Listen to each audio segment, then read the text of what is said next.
युद्ध को दुनिया में बिजनेस बना करके रखा है। अमेरिका को लगता है कि उसे हर जगह घुसने का अधिकार है, हर जगह वो जाएगा, दादागिरी करेगा, दबाव बनाएगा, और उसके बाद अगर उसके मन की नहीं होगी तो इसी तरीके से वो युद्ध छेड़ देगा जैसा उसने ईरान में छेड़ा है। अभी तक ईरान की तबाही का अध्याय चल रहा है। मकसद है दुनिया भर के तेल और व्यापार पर कब्जा करना, अपने हथियार बेचना और मेक अमेरिका ग्रेट अगेन के नारे को सिद्ध करना। अपनी इकोनॉमी गिराते जा रहे हैं, खुद से उठाई नहीं जा रही है अपनी इकोनॉमी, इसलिए दूसरे देशों की इकोनॉमी को भी नीचे ले आओ ताकि आप अपनी इकोनॉमी को ऊपर बता सके। ये उनका खेल चल रहा है। नरसंहार, तबाही अमेरिका का सबसे बड़ा और एकमात्र व्यापार हो गया है। अब इसी पर करेंगे हम चर्चा की शुरुआत। कुछ मेहमान भी हमारे साथ जुड़ रहे हैं, आपका परिचय करवाती हूँ। Group captain U K Devnath ji, रक्षा विशेषज्ञ, मेरे साथ जुड़ गए हैं। Group captain doctor V N Jha ji, रक्षा विशेषज्ञ, मेरे साथ जुड़ गए हैं। कुछ और मेहमान भी मेरे साथ जुड़ेंगे। दामोदर जी मेरे साथ जुड़ेंगे। डॉक्टर महेंद्र सिंह, विदेश मामलों के जानकार, वो भी जुड़ेंगे। Ashraf Zaidi, Iran affair expert से, वो भी मेरे साथ जुड़ेंगे। अब सबसे पहले मैं आप भी से पूछना चाहूंगी यूके देवनाथ जी कि बार बार अमेरिका, हमने दिखाया कि अमेरिका ने कब, कहां, कैसे घुसपैठ की और किस तरीके से युद्ध की स्थिति को बदल दिया 41 से लेकर के 2026 तक। अमेरिका की ये दादागिरी इतने लंबे वक्त से चली आ रही है, तो कुछ देश ऐसे भी तो रहे होंगे जिसने इस दादागिरी पर हथौड़ा चलाया होगा, उन्हें पीछे धकेला होगा, जैसे वियतनाम में धकेला था। द्वितीय विश्व युद्ध के बाद से ही अमेरिका की पॉलिसी रही है कि वह दुनिया में हर देश पर अपना कंट्रोल करना चाहता है। हर देश पर, एक देश दुनिया में ऐसा नहीं है कि जिस पर अमेरिका अपना कंट्रोल नहीं करना चाहता है। आप देखिए भारत को ही अमेरिका लगातार कैसे दबाव में डालता रहता है। कभी बोलता है 25% टैरिफ, कभी बोलता है 50% टैरिफ। भारत को भी अमेरिका ने कंट्रोल करने की कोशिश की, काटसा लगाकर। अब येन केन प्रकारेण अलग अलग तरीके से दबाव में डालता है। अमेरिका वियतनाम युद्ध में गया, उनकी खानी पड़ी, निकल गया। अमेरिका अफगानिस्तान में गया, उनकी खानी पड़ी, निकल गया। इराक में, लीबिया में अमेरिका ने बहाने ढूंढे कि वहां वेपन्स ऑफ मास डिस्ट्रक्शन है। अमेरिका ने कब्जा करने की कोशिश की क्योंकि वहां पर जमीन के नीचे कच्चा तेल है।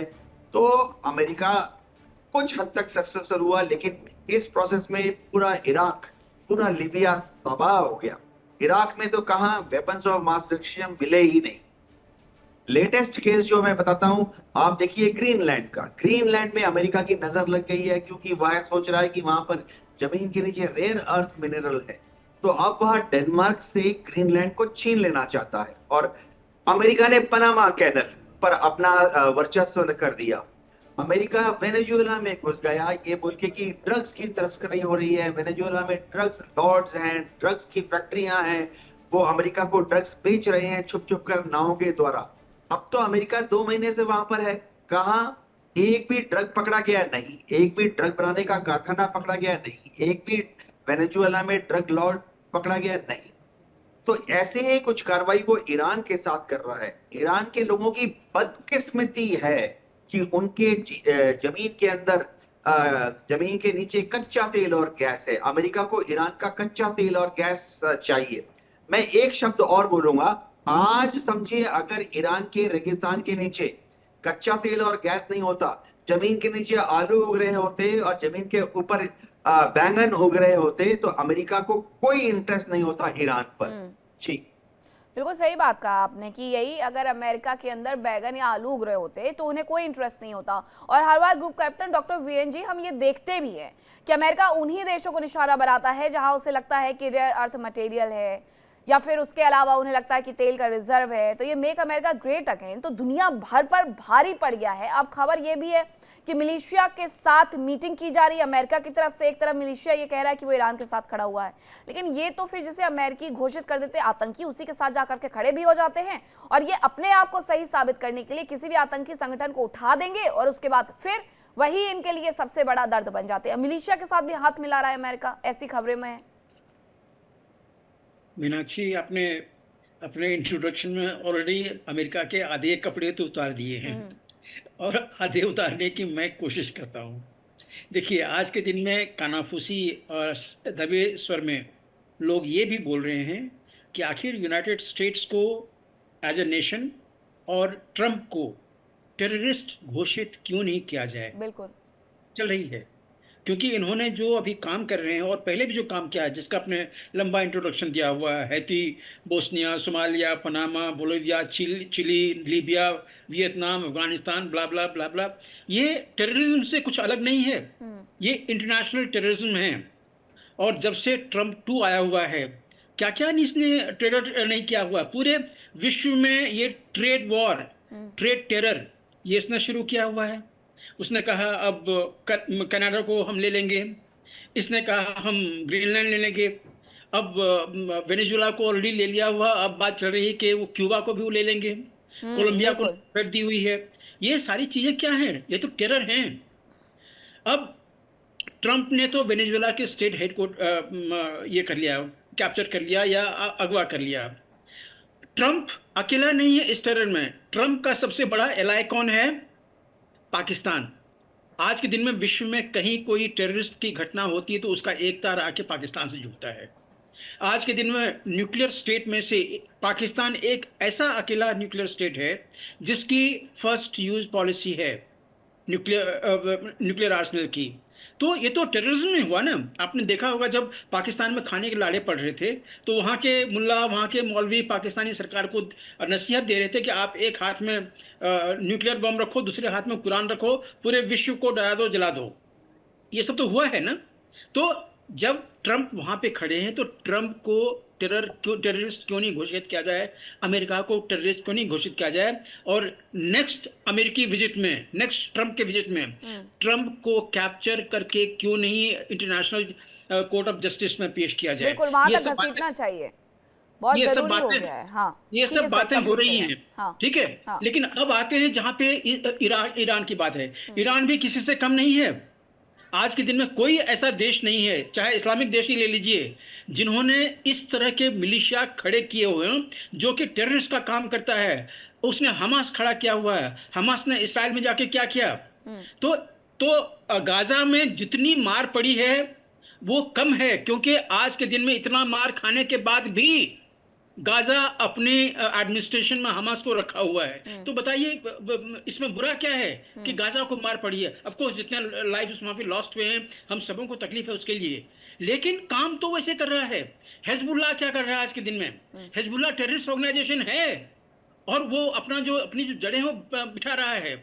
हूती ने अपने ही सरजमीन पे, यमन में ही इतने टेरर एक्ट्स किए हुए हैं कि अगर उसके जो सरगना है उसको उसके ऊपर में केस चलाया तो उसके ऊपर में जिनोसाइड केस चलेगा। ये सब किए हुए हैं। तो ईरान भी पाक साफ नहीं है, उसके दामन साफ नहीं है। ईरान की जो पॉलिसी थी वो ठीक नहीं है। उन्होंने अपने औरतों पे जुल्म ढाए हुए हैं, बच्चों पे जुल्म ढाए हुए हैं। और जरूर हमारा एक नजदीक संबंध रहा है उससे भी। हाँ। तो सिर्फ नजदीक संबंध रहा है, इसको लेके आप सारी जो उसकी हरकतें हैं उसको आप अनदेखी नहीं कर सकते। बिल्कुल नजरअंदाज नहीं कर सकते। इसलिए भारत बार बार कहता है कि हमारा जो पक्ष है वो शांति का ही पक्ष है। अगर कोई हमें कहे हम न्यूट्रल हैं तो हम न्यूट्रल नहीं है, हम शांति के साथ खड़े हुए हैं। और हर देश को जाकर के ये नसीहत भी दी गई थी। सर आपको भी याद होगा, रूस जब प्रधानमंत्री नरेंद्र मोदी गए उसके बाद तुरंत हमने एक तस्वीर देखी कि वो यूक्रेन जाते हैं, वहां पर भी मुलाकात करते हैं ज़ेलेंस्की से, उस तमाम जगहों पर जाते हैं जहाँ पर छोटे छोटे बच्चों के शामियाने बने हुए थे लेकिन उन्हें उजाड़ दिया गया। वहां अब पूरी तरीके से खालीपन नजर आता है, उन बच्चों की कब्र बनी हुई है। वहां प्रधानमंत्री भावुक भी होते हैं और वो संदेश भी था पूरे विश्व को कि आप शांति के पक्षधर हो। और कोशिश भी बहुत की गई थी इस सब को लेकर के। लेकिन इन सब के बीच अगर मैं ईरान की बात करूं, जैसा कि कहा भी group captain doctor V N Jha ji ने कि किस तरीके से ईरान ने भी अपने यहाँ पर जुल्म बढ़ाए थे। अब दामोदर जी, इस पूरे बहस के बीच में एक सवाल ये भी खड़ा होता है कि दुनिया इन्हीं बातों पर दो धड़ों में बटी हुई नजर आती है कि ईरान का साथ इतना ज्यादा क्यों देना है। अगर अमेरिका और इजराइल वहां पर रिजीम चेंज करना चाह रहे हैं तो ये तो अच्छा है और महिलाएं खासतौर पर खुश नजर आती हैं। वो बात अलग है कि पाकिस्तान की तस्वीर आती है रोते पीटते मारते, लेकिन वहां पर महिलाएं खुश हैं, वो कह रही हैं कि हम यही चाहते हैं। तो अगर ईरान में परिवर्तन किया जा रहा है, रिजीम चेंज की जा रही है, तो फिर मुझे लगता है कि बाकी देशों को क्या हो हल्ला करने की आवश्यकता है या बयानबाजी करने की आवश्यकता है? सिर्फ उस देश तक कि उस देश का आखिरकार स्टैंड क्या, उन्हें आखिरकार सामने आना चाहिए। और बार बार ये कोशिश की जा रही है कि ईरानियों को भी अब सड़कों पर लेकर के आए। बार बार ये कोशिश की गई नेतन्याहू के बयानों के माध्यम से कि आप सड़कों पर उतर आइए। इजराइल ने बयान दिया, अमेरिका ने बयान दिया, तीन बार दोनों तरफ से। मीनाक्षी देखिए, यहाँ पे आप रिजीम चेंज करना चाहते हैं, लीडरशिप चेंज करना चाहते हैं, जो करना चाहते हैं करें, लेकिन जो पूर्व का इतिहास है अमेरिका का, वो चाहे इराक हो, चाहे सीरिया हो, चाहे वियतनाम हो, जहां पर भी आप गए हैं, आपने सिर्फ बर्बादी का मंजर छोड़ा। बर्बादी। वहां पे कोई भी रिजीम चेंज या लीडरशिप चेंज ऐसा पॉजिटिव इम्पैक्ट कभी हुआ नहीं कि आपने वहाँ डेमोक्रेसी ला दी। वेनेजुला में आपने वहां पे इलेक्टेड प्रेसिडेंट को वहां पे आप अपहरण करते हैं। तो आपके ये सब करने के बाद कहीं किसी विश्व के किसी कोने पे शांति आई है या प्रगति पथ पर वो राष्ट्र अग्रसर हुआ, तब तो हम कहें कि नहीं बहुत अच्छी बात है, आप करिए ये सब कुछ। एज अ डिफेंस एक्सपर्ट मेरा, मैं सही और गलत पे नहीं जाऊंगा, जो यूएस की मर्जी वो हमारा काम है एनालिसिस करना। तो मैं इस पे जरूर कहूंगा कि अमेरिका के ऐसे कदमों के बाद से आप कोई एक देश का एग्जाम्पल बता दीजिए, जब से भी जो इन्होंने अच्छे से शुरू सेटल किया है हो। हाँ। 1970, कभी भी किसी भी देश में शांति या प्रगति नहीं आई है। उस देश में कबीलों का शासन हुआ, या प्रॉक्सी गवर्नमेंट चली, या फिर इस तरह से मिलिशियास का शासन हुआ। इसके अलावा कभी उस देश में, आप इराक के अंदर सद्दाम हुसैन कैसा भी था, उनका एक प्रतिनिधि था जो वहां पे शासन कर रहा था, लोगों की चिंता कर रहा था, डेवलपमेंट हो रहा था। आज वहां पे क्या हालत है, आप बताएं। आपको सिर्फ मतलब है, ऐसे जितने भी आप कैंपेन चलाते हैं उन पे आपको चाहिए कि वहां की गवर्नमेंट आपके सामने झुके, वहां की गवर्नमेंट आपको फॉलो करे। इसराइल की बात मुझे बिल्कुल समझ में आती है, उनके सामने थ्रेट थी, तीन तरफ तीन एच थे, हुती, हमास और हिजबुल्ला। इनसे उनको खतरा था, और ईरान ईरान का पूरा टारगेट इसराइल था कि कभी भी अगर ईरान के पास न्यूक्लियर पावर आती तो इसराइल के लिए सबसे बड़ा खतरा था। इसे कोई भी विश्व में नकार नहीं सकता, कोई भी एक्सपर्ट इसे अवॉइड नहीं कर सकता।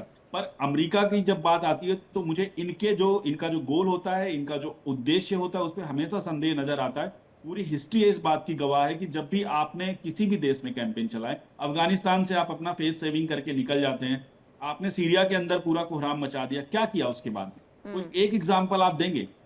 यूनाइटेड नेशन जैसी संस्था आपके सामने बौनी पड़ जाती है, उसका कोई अस्तित्व तो नहीं, आज के समय में नजर उसके नहीं आ रहा है अस्तित्व कहीं को तो खुद बिल्कुल अमेरिका ही नकार देता है कितने बार। उसके बिल्कुल अस्तित्व पर विश्व अमेरिका शांति खुद के ही नाम उंगलियां पे उठा संस्था देता है। बनी हुई है। हाँ, एक खबर आ रही है, उसके बाद मैं आती हूँ वापस से। ईरान के विदेश मंत्री अरागची का बड़ा बयान सामने आया। उन्होंने कहा कि ट्रंप ने बड़े झूठ बोले हैं, हकीकत पर पर्दा डाला है। ट्रंप ने बातचीत को रियल एस्टेट सौदा समझा है। ट्रंप ने जिद में आकर के बमबारी की है। अरागची ने आगे कहा कि ट्रंप ने कूटनीति को धोखा दिया, ट्रंप ने अमेरिकियों से धोखा किया, और अमेरिका की बहुत सारी जनता है, 73% लोग ये मानते हैं कि ये युद्ध बेवजह लड़ा जा रहा है। और यही अब्बास अरागची कह रहे हैं कि ट्रंप ने अमेरिकियों के साथ धोखा किया और बातचीत की टेबल पर सिर्फ जिद रखी है। ट्रंप ने बातचीत को रियल एस्टेट सौदा भी समझा है। ये तमाम आरोप उन पर लगाए गए हैं। अशरफ जैदी जी मेरे साथ जुड़े हुए हैं, ईरान से ही मेरे साथ जुड़े हुए हैं। आपसे मैं चाहूंगी कि आप इस पर कमेंट करें, जो अब्बास अरागची की तरफ से कहा गया है कि सिर्फ और सिर्फ ये सौदा था और ये उनकी जिद थी। देखिए, जो बहरहाल हो रहा है उसको दुनिया देख रही है, और जो ये पहली बार ऐसा नहीं है कि टेबल टॉक के दरमियान एक मुल्क के ऊपर, उसकी सॉवरेनिटी के ऊपर अमेरिका और इसराइल ने हमला किया, बल्कि ईरान के ऊपर पहले भी जब टेबल टॉक चल रहे थे, निगोशिएशन हो रहे थे, उसी वक्त हमला हुआ है। ये देश बहरहाल अगर कोई ईरान को इस हालत में भी क्रिटिसाइज करता है तो आवाज बढ़ाइएगा जरा। इसका मतलब वो अमेरिका के उस घोर प्रोपेगेंडे का शिकार है कि जो पिछले 47 साल से इस ईरान और इसके इनकलाब के खिलाफ चलाया जा रहा है। अमेरिका, इसराइल लगातार इस इनकलाब और इस रेवोल्यूशन के लीडर को, उस रेवोल्यूशन को टारगेट करते रहे हैं, सब जानते हैं। रही बात ये कि ईरान के ऊपर क्यों हमला हुआ, देखिए ईरान की जो लड़ाई है वो विचारधारा की लड़ाई है, और आज इतना सब होने के बावजूद, इतने डॉलर खर्च करने के बावजूद, इतना ताकत झोंकने के बावजूद, एक अमेरिका का प्रेसिडेंट ये कहता है कि आप लोग सड़कों पे आइए, आप लोग अपनी हुकूमत को गिरा दीजिए। इसके बावजूद भी जब वो नाकाम हुए तब जाके वो हमला कर रहे हैं। और अब जब उनका हमला यहाँ हुआ तो ये देखने को मिल रहा है वही औरतें जिसका ये रोना रो रही थी दुनिया कि वहां पे औरतों पे जुल्म है, वही औरतें खड़ी हैं यहाँ पे सड़कों पर। वही औरतें 4 दिन से अपने घरों में वापस नहीं गई हैं, रोजे की हालत में है।